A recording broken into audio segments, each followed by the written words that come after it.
Welcome to another episode of A Sandwich and Some Lovin'. I am Kellie Raspberry Evans, and I'm solo tonight. This is a very rare, and I think the first time this has ever happened, edition of the podcast. But I will be doing this podcast alone tonight. We just had a lot of stuff going on, and I wanted to get this out for you because we have a lot of stuff I really want to talk about. Now, Alan and I have been having some Larry issues. We have not talked about this in a while because honestly, Larry hasn't been giving us a lot of issues for a while. He's been really great. He was a rescue, if you're not familiar with Larry, that we got in October of last year. So when we got him from the rescue group, Paws of Love Animal Rescue, we were told, based upon his dental the teeth records where they could just kind of eyeball him, they thought he might be about a year to a year and a half old. And he was found wandering around covered in burrs. He was covered in fleas. And we don't really have any backstory other than that. So we don't know what kind of household situation he came from. But at first, very loving dog. He's always been the sweetest, most loving dog we've ever had. But here's the issue with Larry. Larry has a problem with our daughters. Whenever Emma, Kellie, or Brooke come down the stairs, he starts barking, he starts carrying on, tucks his tail, he growls. He's never bitten them or anything like that, but it's been just a kind of an upsetting situation because honestly, it hurts the girls' feelings. They want the dog to love them and they don't really know what's going on. So, some of the things we've tried to do is we'll tell the girls, we'll just go pick him up and love on him. Or yell at him and tell him no. And when that didn't work, I started yelling no. And I finally, last week, lost my temper with Larry. And I was just saying, no, Larry, no. Now, Larry's been very good. We had issues, like I said before, with the potty training. And he was peeing on everything. We had to have the rugs cleaned. Alan was so great. He went and got one of those professional vacuum cleaners and the doggy cleaner things from PetSmart and cleaned all the rugs. And we kenneled him. We did everything we thought we were doing right. And then here we are months later in March. We think we've finally got this under control. And then after I started yelling at him the other night for barking at Emma, Kellie, he just started peeing everywhere. I've never seen so much pee come out of a dog in my life. So I was yelling, no, no, no. And then he just started crouching and peeing. And we cleaned that up, and I'm kind of fussing at him for peeing. And then what does he do? He goes and pees in another area of the house, and then he jumps up on the couch and pees on the couch. It's like, where is all this pee coming from? So we don't know what to do. We started Googling, which Google is your best friend at times like these, and we found out that Larry is trying to convey to us that he is not a threat to us. Does that make sense? So when he's cowering and peeing, this, what is it called? Involuntary urination, submissive urination. That's his way of telling us, I'm not going to hurt you. I'm really harmless, which, come on, think about it. It kind of breaks your heart, right? So what we learned we need to do with Larry, and this could be very helpful information for you if you have a dog who is just having trouble with housebreaking issues or suddenly out of nowhere has started peeing everywhere. Alan Googled some very helpful tips on how to conquer this problem. And actually, we've only been utilizing these tips for a couple of days and they seem to be working. So we're very excited about it. And I'll share you with some of those in just a minute. But first, we want to thank one of the longtime sponsors of A Sandwich and Some Love. And you've heard us talk about FrameBridge so often because it's one of our favorite sponsors of A Sandwich and Some Love. And they're responsible for framing our wedding photos that we so proudly display. First thing you see when you come in the house. And I actually have a very special gift I want to give to a bride-to-be. I don't want to talk too much about it in case she's listening. There are several women who are getting married, so they don't know which one I'm talking about. But with FrameBridge, if you do have a special item, maybe a christening gown or the flag from a military funeral or a special baseball, things like that, with FrameBridge, they can take care of framing those for you as well. You just let them know what you want to frame. They send you the packaging for it. And they're also great about framing your favorite photos like we did with our wedding photos. You can upload them online. You can do it straight from your Facebook page, anything like that. Preview your item online in any frame style. If you have trouble choosing, they have free recommendations from their designers.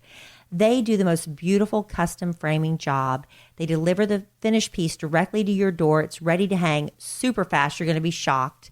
And instead of the hundreds you'd normally pay at a framing store, their prices start at $39 and all shipping's free. Plus, this is the big deal here. Our listeners get 15% off their first order at framebridge.com when you use our code SANDWICH. So get started today. Frame your photos or send the perfect gift for weddings, for birthdays, for special events. Go to framebridge.com, use the promo code SANDWICH, and you'll save an additional 15% off your first order. That's framebridge.com. Use the promo code SANDWICH, framebridge.com, and promo code SANDWICH. All right, so you've got a dog. You thought you had him housebroken. It's been months, but suddenly you correct your dog for doing a bad behavior and he starts peeing, but not just in one spot. He's peeing everywhere. What do? You don't turn him back into animal rescue. You don't do that because there is help for you. I know it's a frustrating thing because you don't know what to do. Well, here's the situation. What we learned, where Alan learned, and he shared with me and with my daughter Emma Kellie, and it seems to be working, is when you first come home and the dog wants to greet you at the door, you ignore the dog.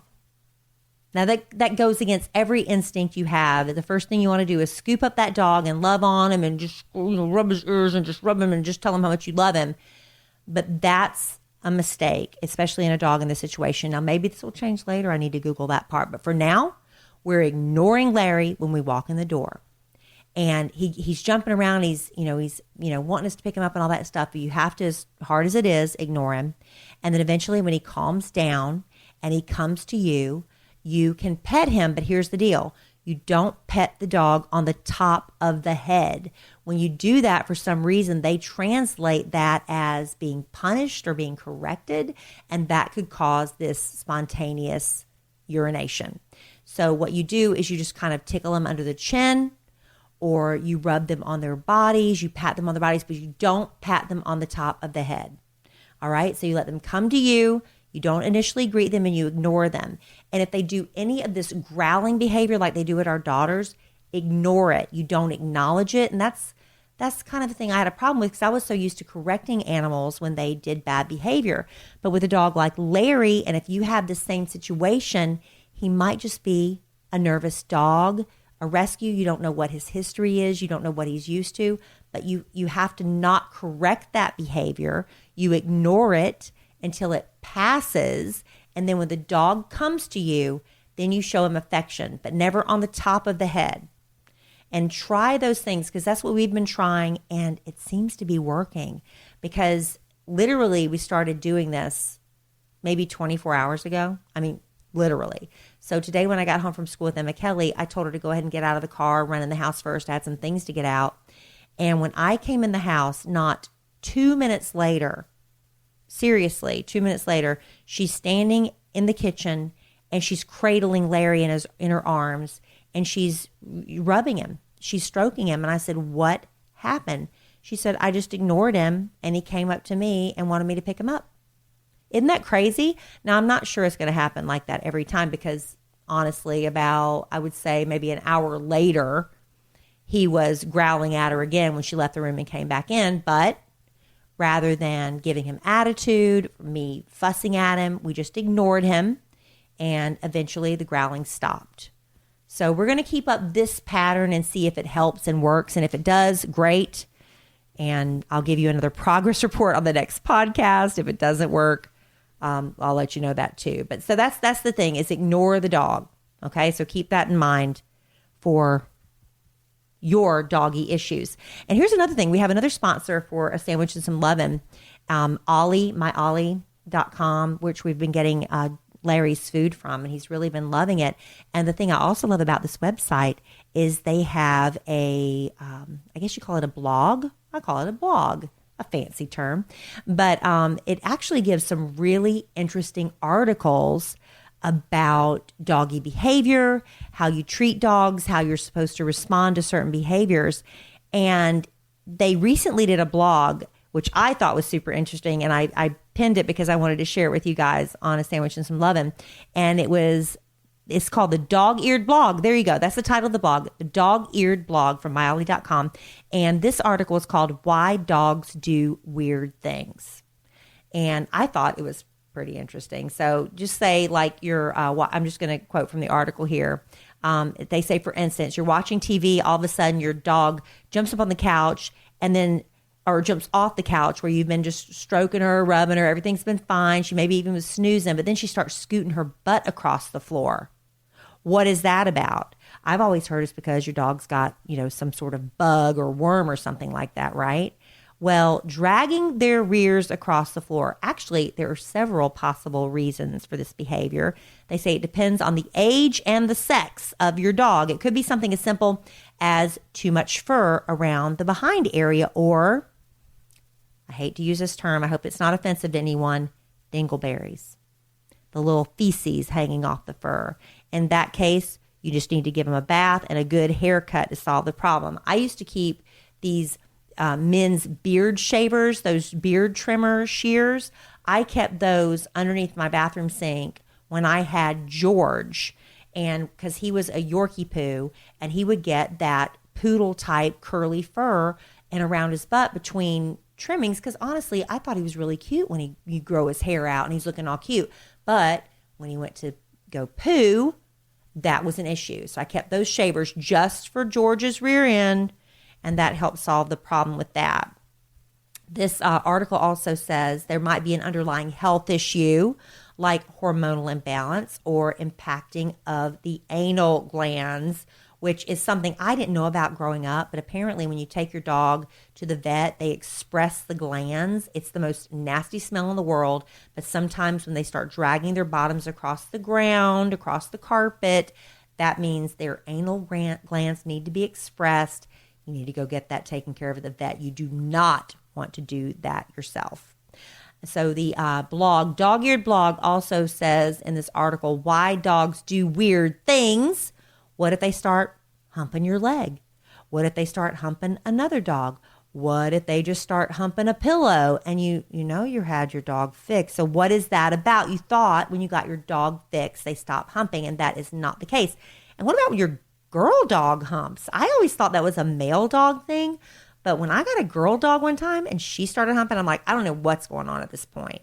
Well, in this blog, it says that this is a sexual behavior from their perspective, and that could be part of the issue, but it's really a form of dominance. It's your dog's way of saying, I am the boss. So your dog might start humping when they get overly excited. Your dog is probably just overwhelmed with emotion and doesn't know how to handle it. And so a lot of times it's just innocent behavior. It's not malicious. It's not perverse as much as we like to think it is, because we see other people doing it like, that's gross, you're disgusting. But with dogs, they just don't know how to express themselves and they're just excited. So anyway, they say it's okay to tell your dog to stop in that situation, but do it delicately. Don't yell at them, because then you might have that peeing everywhere situation like before, right?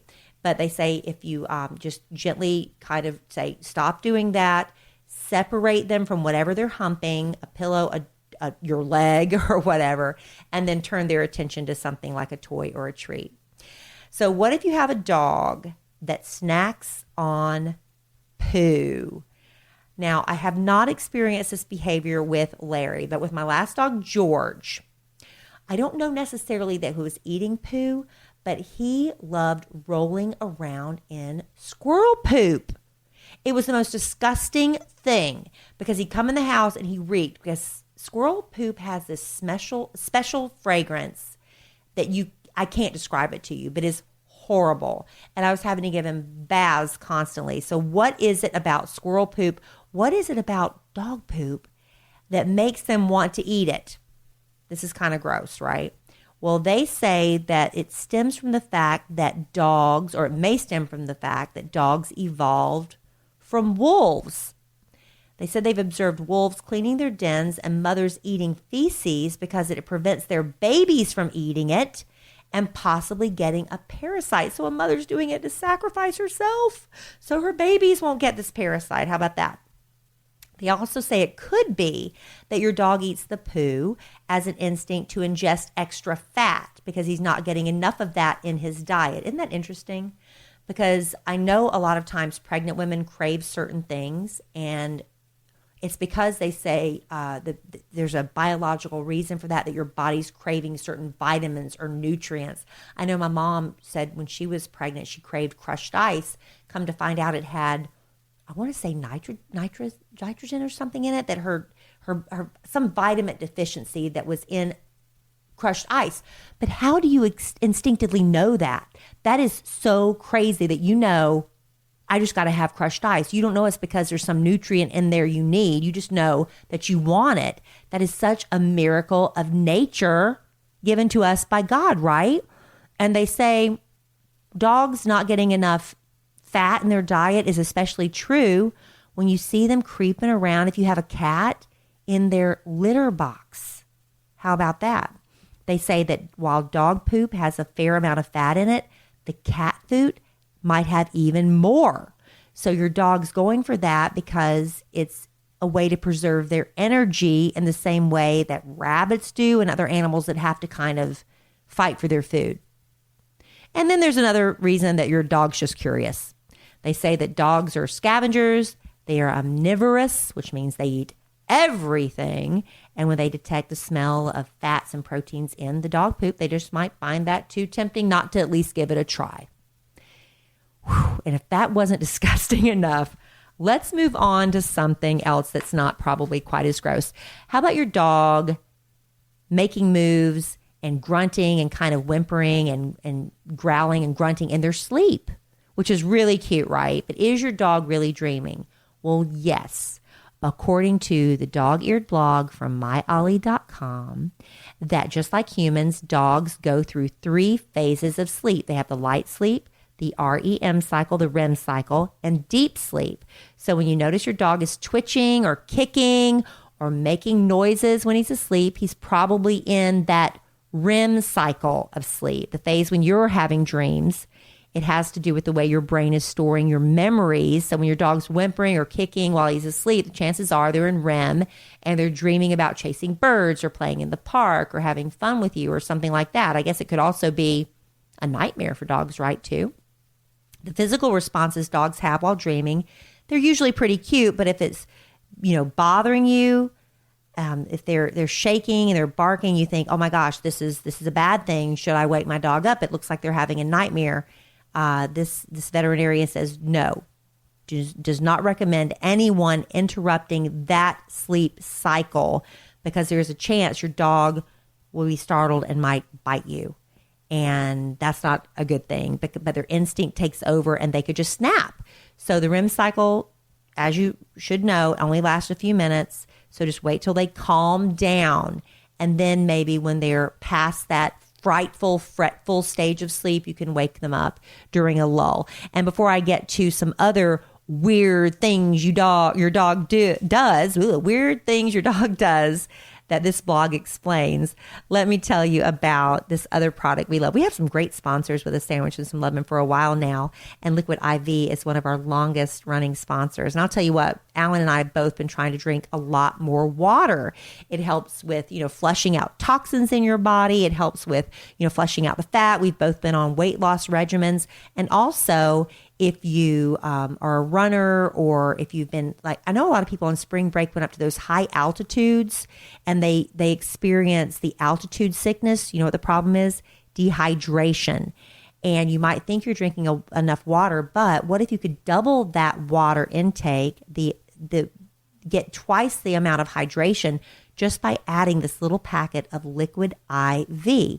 Yes, it does help fight the altitude sickness. It does promote healthy hydration during the cold winter. And now that we're moving into the warmer months, when you're working out outside, you need to replenish yourself. And still cold and flu season, you got to stay hydrated. It's one of the most important factors in recovery and prevention of the flu.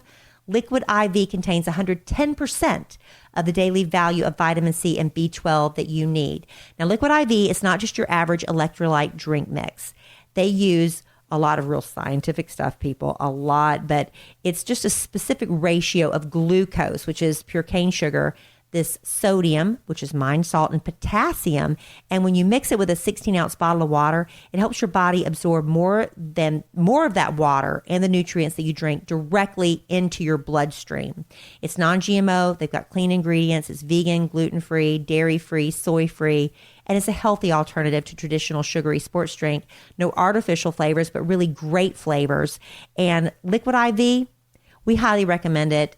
And we've had a lot of positive feedback from our listeners who've tried it. So if you want to try it, right now our listeners can get 20% off at liquidiv.com. You just have to use the code SANDWICH at checkout to get 20% off anything you order on Liquid IV's website. That's liquidiv.com. Enter our promo code SANDWICH and you'll get savings and start getting better hydration at liquidiv.com. Promo code SANDWICH. And don't wait, and you can get hydrated. Better hydration starting today. And Lord, I've got to finish my Liquid IV tonight before I go to bed. That's on my list of things to do. Well, back to this list of unusual things, the weird things your dogs do, and you want to know why. Does your dog lick a lot? Now, Larry, right now I'm looking down at him. He's at my feet. He is licking his paws. He has been licking his paws nonstop. I can handle it for a minute or two, but eventually that noise, it just starts like nails on a chalkboard. It drives me nuts. Larry, hey, stop licking your paws. Hey. See, he did it. And he's come up to me for me to pet him under his chin. That's what I'm doing, you sweet boy. All right, so every dog licks, its paws, the ground, random objects, your face. But if it's incessant, like Larry's been doing lately, they say you might be having a cause for some concern there. Your dog might have an allergic skin disease that's causing an itching or burning sensation. They might have some allergies right now, with everything, coming to life with spring season. They might be trying to alleviate the itching and discomfort by licking at it. In that case, you need to see a vet who might recommend some medications. They say another possible reason for all the licking could be just a behavior issues, because dogs that are anxious or frightened could lick at their paws or a toy or a blanket just as a way to cope and relieve the stress. Plus, repetitive motions like licking, they say, might release some feel-good endorphins. So your dog might just be in the habit of licking to relax, I guess like, thumb sucking for a kid. But it's not a benign behavior. Constant licking of their own skin can lead to serious skin problems, callous sections of the skin that are very difficult to treat. So it's important, not just to let it go. If the dog's licking goes on incessantly and they seem to be obsessed with it, please go get them to the veterinarian. Again, like I said, and according to this article too, it might just be because it's allergy season. It's a normal cleaning behavior. They might just be trying to clean off the pollen or something, or they might be smelling something on their paws they're not used to with the fresh, grass and things that we can't detect, but our dogs can. So to help nip that kind of licking, wipe your dog's paws off when they come in from outside during the allergy season. And they say at this time you can bathe them every 1 to 2 weeks. Normally that amount of bathing is not really good for their skin, but I guess at least just, maybe not using the harsh detergents, but just rinsing that pollen off of them because it gets in their fur and stuff, and especially on their little paws. That could help, especially during allergy season. Okay, have you ever noticed your dog cocking his head to one side when you ask, I'm afraid to say it because I'm afraid he's going to start thinking I'm offering him a treat. Or you say, you want a treat? And they cock their head to the side. You want to go for a walk? They cock their head to the side. I'm trying to get Larry used to that. I say, you want to go for a ride? Because every day when I go pick up him at Kellie, you want to go for a ride? I say that, and then we go out to the car. So I'm getting used to that. So when they cock their head to the side, it's sort of like they're asking you to repeat yourself to make sure they heard you right. They said one of the big differences between cat and dog anatomy is cats, they can rotate their ears almost completely around to pick up sounds from different directions, but dogs can't do that. So when a dog cocks its head, they're turning towards the sound and opening up their ear canal so they can hear you better. So really they're saying, come again? What did you just say? It's really cute, but that's the reasoning behind it. They say it's sort of like a wolf listening if they can hear their prey, off in the distance, like, ooh, I think that's a rabbit in the distance. Let me hear. And they're making sure, come again, right? And if they can't figure out where the animal's coming or going from, they're not going to be able to have their dinner. So it's a very important thing they do when they cock their head to the side to hear better. Isn't that interesting? Now, does your dog chase the tail? Now, as a puppy, I see that a lot. Not so much when dogs get older, because most dogs do outgrow that. But some older dogs still do it, only when they get really overly excited, which is really cute too. But when dogs chase their tail, it becomes really kind of scary and upsetting when they do it constantly all the time until they're exhausted. Like it's almost a frantic need to chase their tail.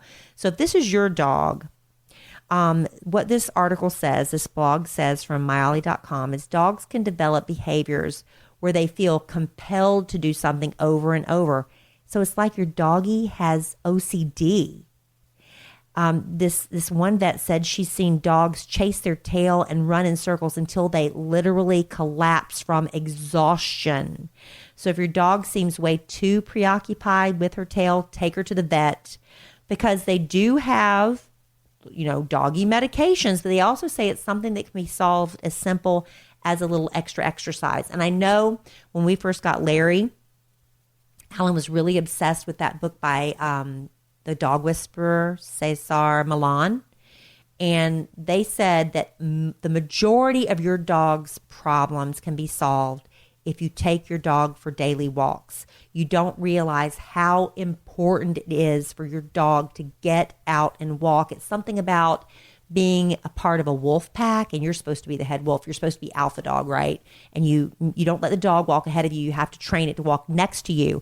But even though you get them into that situation where they always walk next to you, I think on your left side, he said, but that gets out so much energy and this need to go out and be part of a pack, even though you're its only pack, that it can really help with, situations like the dog tail chasing or chewing your shoes or chewing furniture, things like that. Honestly, I know when I had George before, I did a lot of things wrong with George. I did a lot of things right, I hope, because I loved him so much. But I also thought that by having a backyard, I didn't need to take George on that many walks because he could go out the doggy door and just kind of wander around whenever he wanted. I was so wrong in that thinking. The dog needs to get out and walk every day. So that's very, very important. Keep that in mind. Also, a lot of people assume, like me, I always heard, this is the last thing in this article that's called Why Dogs Do Weird Things.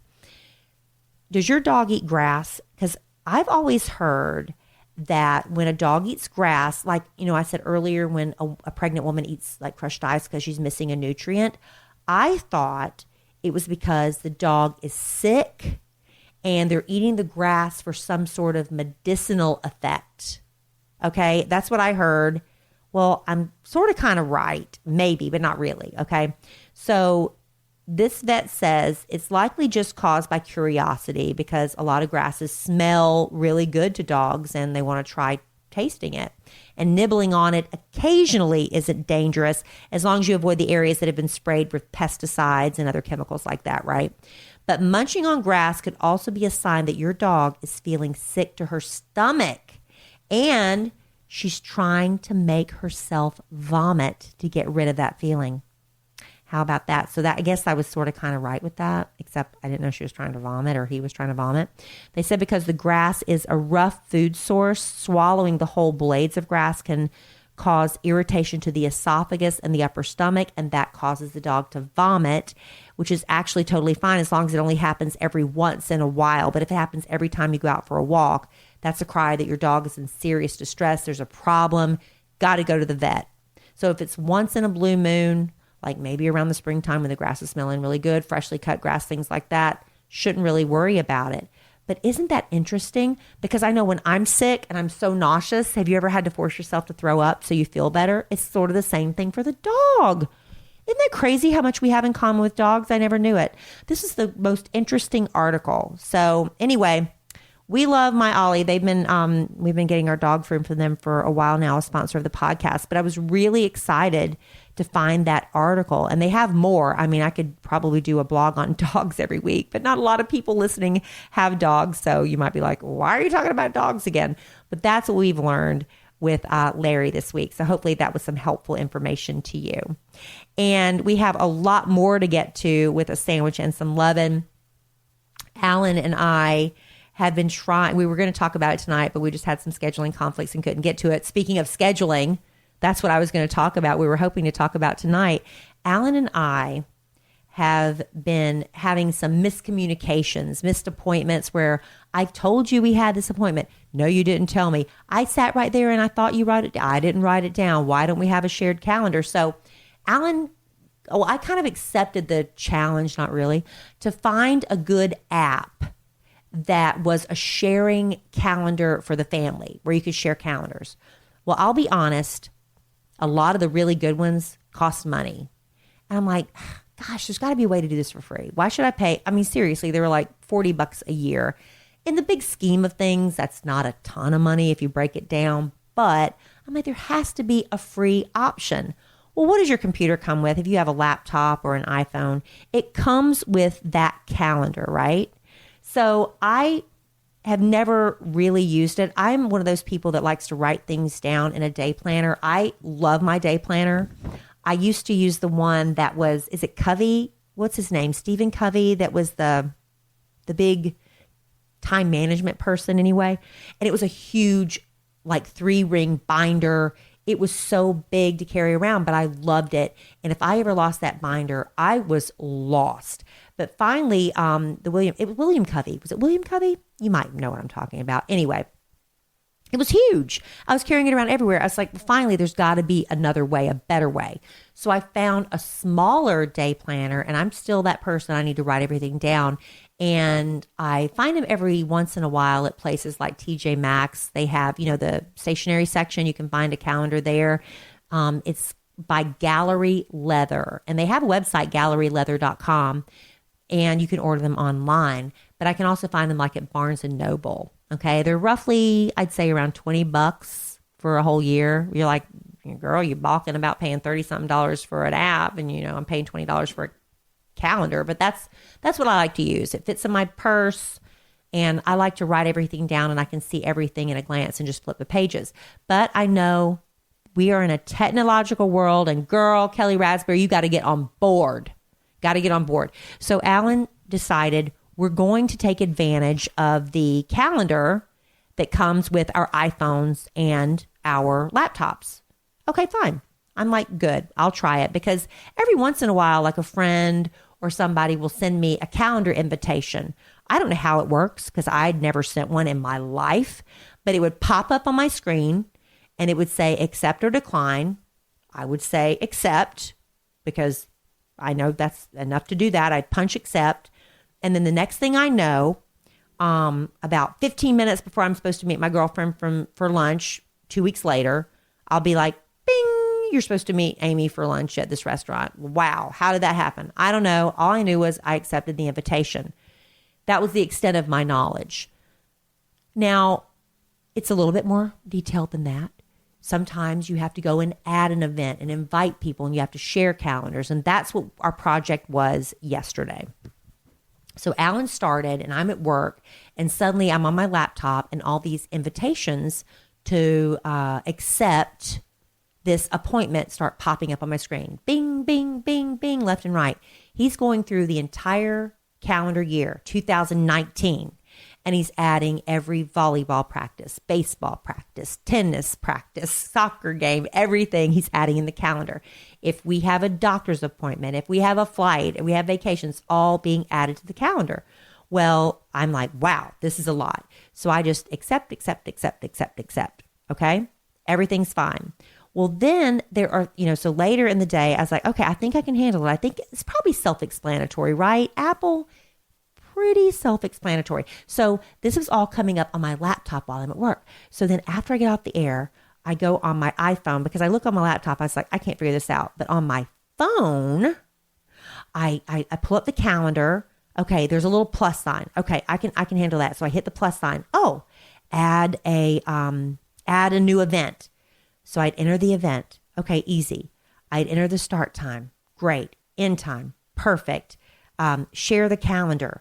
How do I do that? Well, what I found out when I clicked on it, I had to invite Alan to share that calendar with me. Great, did that. I was rocking and rolling. Took me about an hour because I was slow because I'm not real savvy, but it took me a while to go through it and add all these things. So I'm feeling so good. And then Alan texts me or calls me, I don't remember this point, and he said, oh, I kind of see where we were kind of doing double the work that wasn't necessary. So if you have a shared calendar, you don't need to invite someone to join you for every event, which is what I was doing. I was inviting him to join every appointment I had, which wasn't necessary because we're sharing the calendar, right? So he said what he decided to do was go through and delete the invitations while keeping the shared appointments. Does that make sense? So he's going to delete the invitations, but keep the shared appointments because there were double things in there. So I'm sitting there and on my computer while I'm trying to add things in the calendar, all these declined event. This event's been canceled. This invitation's been canceled. It's been canceled. It's been canceled. And I texted him. I was like, what do I do here? What do I do? He's like, just accept it. It's fine. So I started accepting all those, and guess what happened?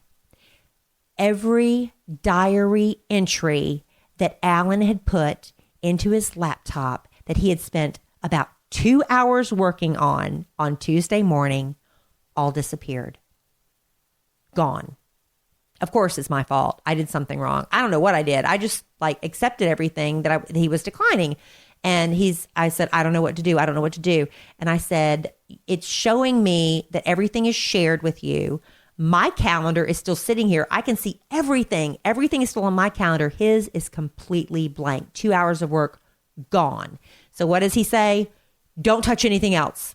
Don't touch a thing until I get home. So I'm like, fine, I won't touch a thing because I don't want to screw anything else up.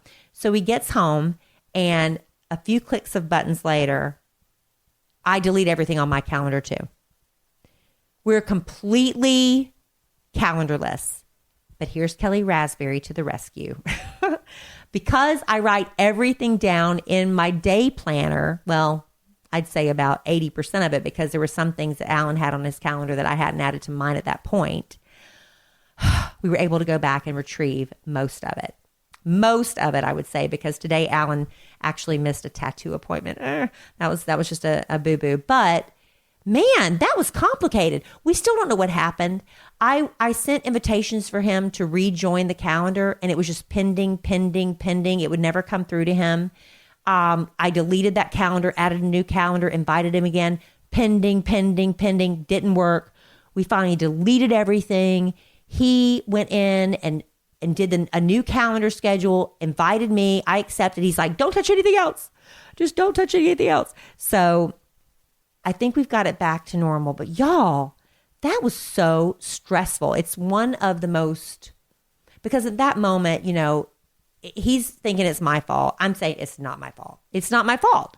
I'm showing you exactly what I did. I hit okay. How, by me hitting okay, did we delete everything and not one, but then two calendars? And nobody's here to talk to me to explain me why that happened. Y'all can text me or email me and let me know what I did wrong. But the calendars are working.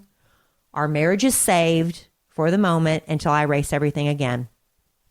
And that's your technological talk. Man, aren't we glad this isn't one of those IT talk shows or podcasts, because we would be done after that. That's the extent of my knowledge, and it's not much. But a lot of things are, email, electronic these days. But you know what? We all still need the services of the post office. There's just some things that you just can't do electronically. You have to go to the post office. You have to mail letters. You have to mail packages. But who has time to go? You're busy.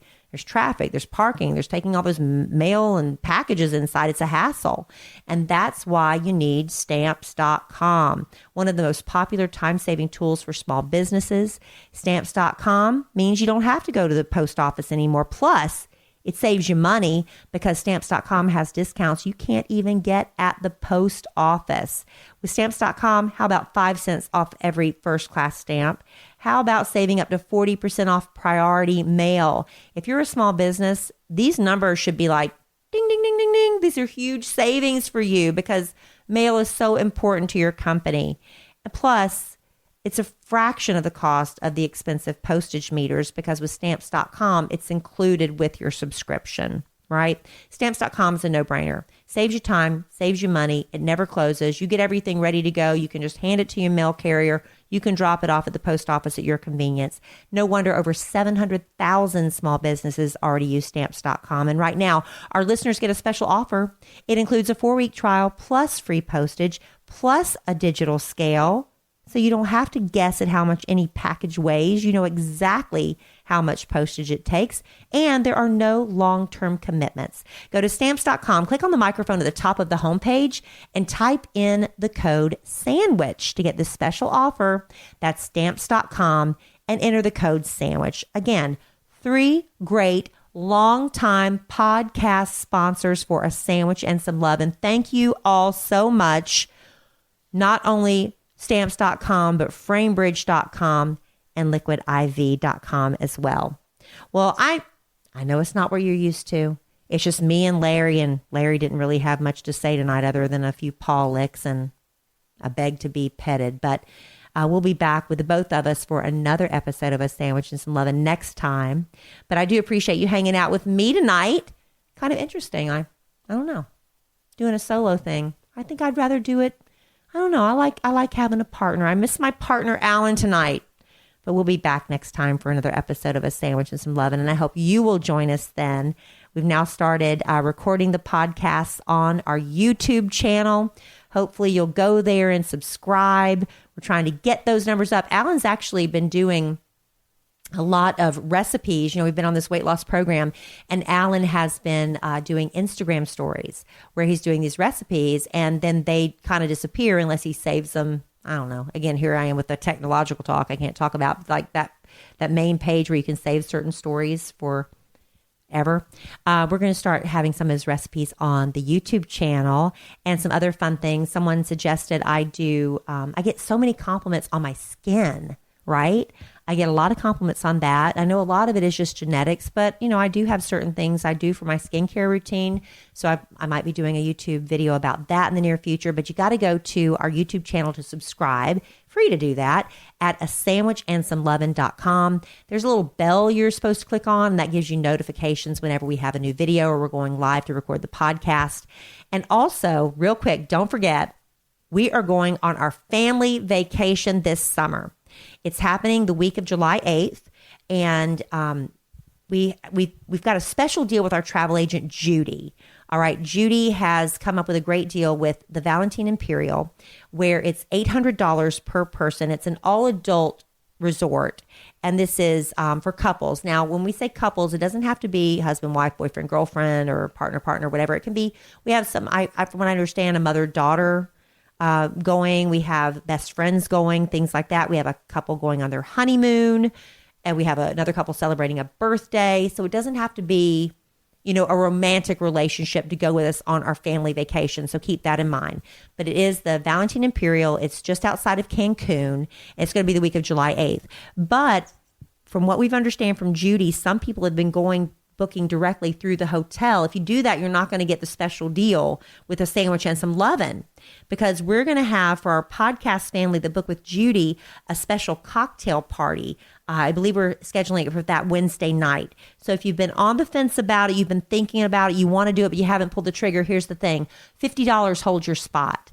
I don't believe you have to have the full amount paid until, I believe, May 5th. I wish I had the information in front of me in its entirety, but $50 will hold your spot. And if you want to find out more about the details, if you want to check out the resort, talk to Judy. She will give you all the information you need about the upcoming podcast family vacation. Again, it is adults only. It's 18 and up, but it does not have to be romantic. All right, so keep that in mind.